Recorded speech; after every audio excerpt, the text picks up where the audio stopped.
guys, this is Troublemaker and finally I made this Dream Witch guide. I don't think I've actually mastered her yet, but I'm pretty good at playing with her, so why not to show it? It's real fun playing the Dream Witch, but you'll need practice and knowledge. You can see in the description how I structured this guide, so let's start. How she works. Dream Witch is invisible, but she can't attack.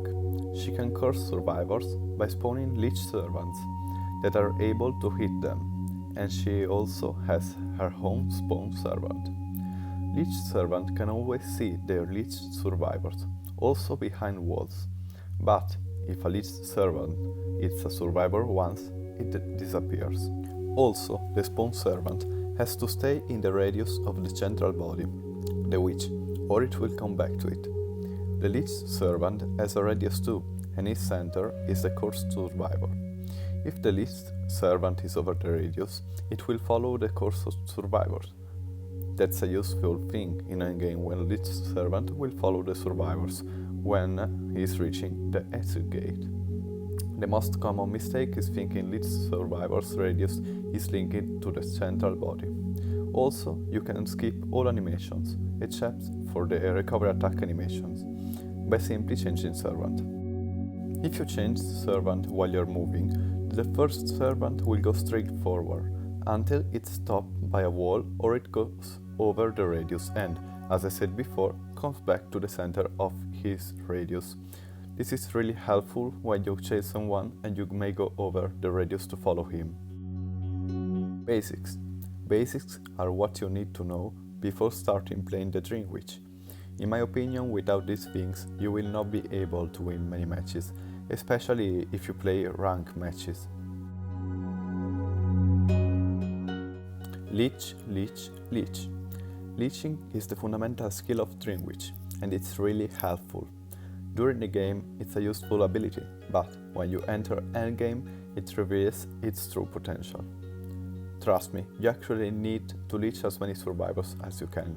This is so important. First person down.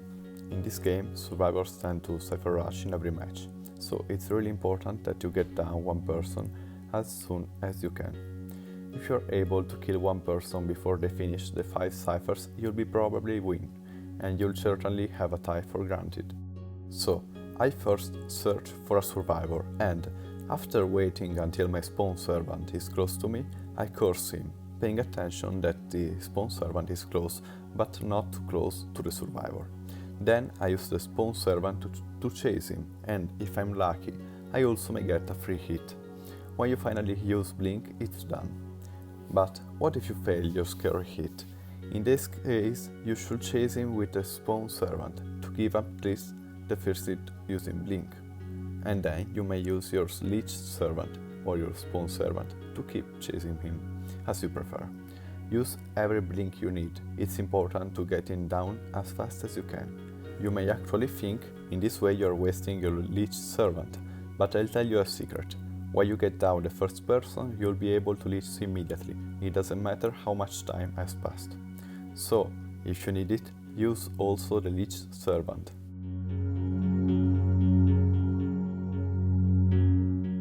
Camping and killing your first survivor. The Dream Witch is great at camping, and you can use this to take advantage of the survivors.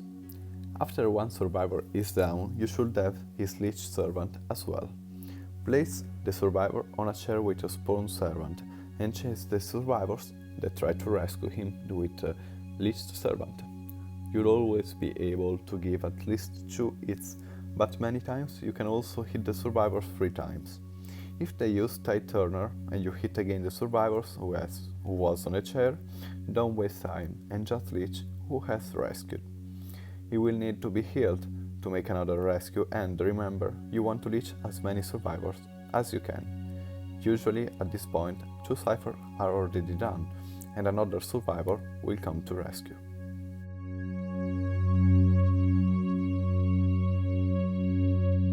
Endgame. Endgame is where the witch reveals her true potential. If you have followed what I said before, you should have leeched 2 survivors. Now, Compound door with your spawn servant and stay near to it. Then, with the other two servants, don't let them open the other exit gate. If you can, you should get down the fourth survivor, who is on Leech, because then you can see the other two survivors with their Leech servant. You have to be careful because survivors can heal up by themselves, but the most important thing is to prevent survivors from opening the exit gates. Let's say you were able to kill one person before the 5 ciphers are done. For example, you can understand this because they are all healed and there are 2 ciphers left. Then you should follow the first point, leech, leech, leech. It doesn't matter if they finish the ciphers, you should leech as many survivors as you can, so you take at least a draw.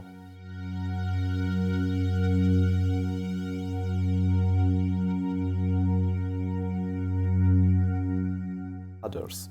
Here we have some other things you should know to improve your skills. That's what I learned playing her at high tier. Persona build. For this topic I really have to thank Misty Nikes, currently the second Dream Witch, so I leave the link of Misty YouTube channel in the description. The first will be Tinnitus, Deer Hunt, Confined Space, Detention and Berserker level 1.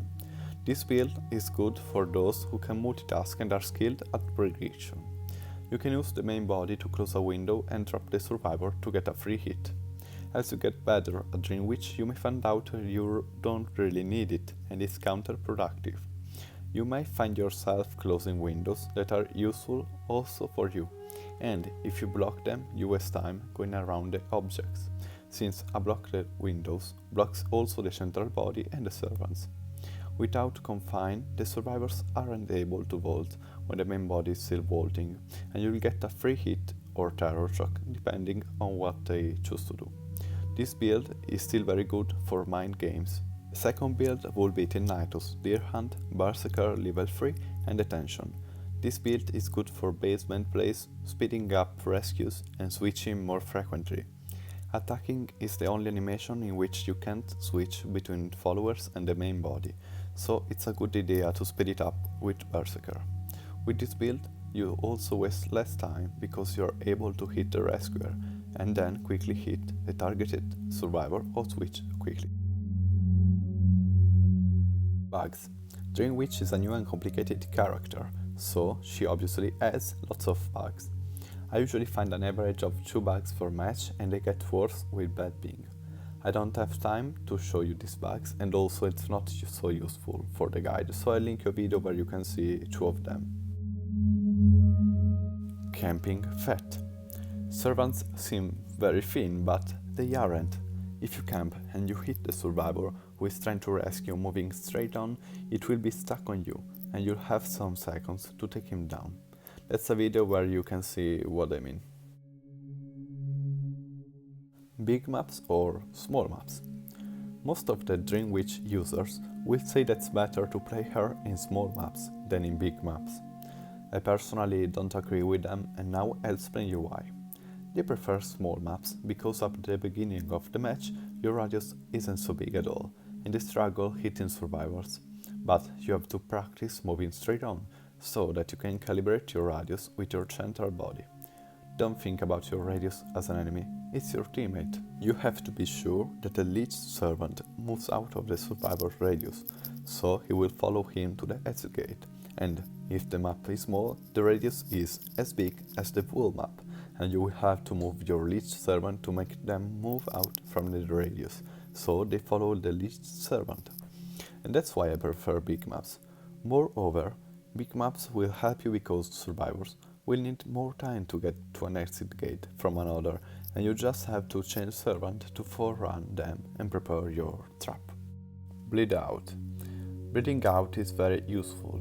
If you find out that the survivor already healed up himself and you take him down again, you just leech him and go to chase other survivors. Sometimes you may use the Leech servant to be sure that nobody is trying to heal him.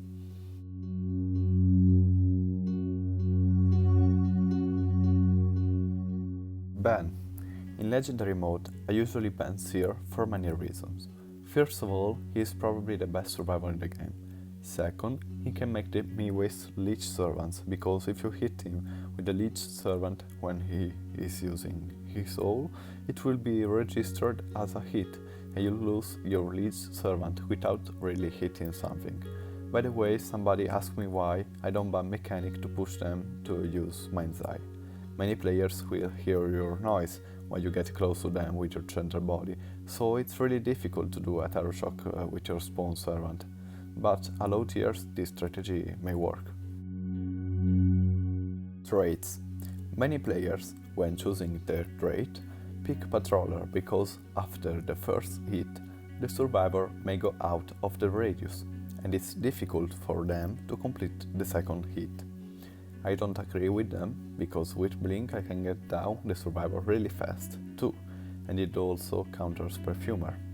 Moreover, in some situations, Blink can move your main body through pallets or walls. Anyway, Patroller and Blink are really similar since they can give you a free hit, so I think it's a free choice. Remember that both require some skills and practice.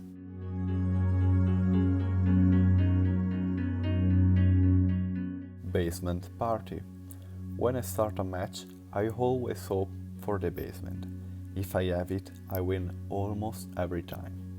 There are some games where the survivor scads you really well, and when you finally get him down, you know you will struggle to win because you're late. But if you have the basement, you still have a chance. You should first bring the survivor in the basement with his own Leech servant and wait for the rescuer with your spawn servant. You'll have 3 or 4 hits for granted. Here's another tip. Try not to go in the basement with the main body and your spawn servant. Or, if you have to, bring them out as fast as you can, because taking them out of the basement will cost you a lot of time. Also, you can sacrifice your Leech servant in the basement, because he will be sacrificed anyway when the survivor is killed. So, I hope this guide will help you to increase your skills with the Dream Witch. Don't forget to leave a like and check out my channel, and see you soon in another video. Remember, next week I'll be in Greece with my school, so I will not be able to play or upload videos. See ya!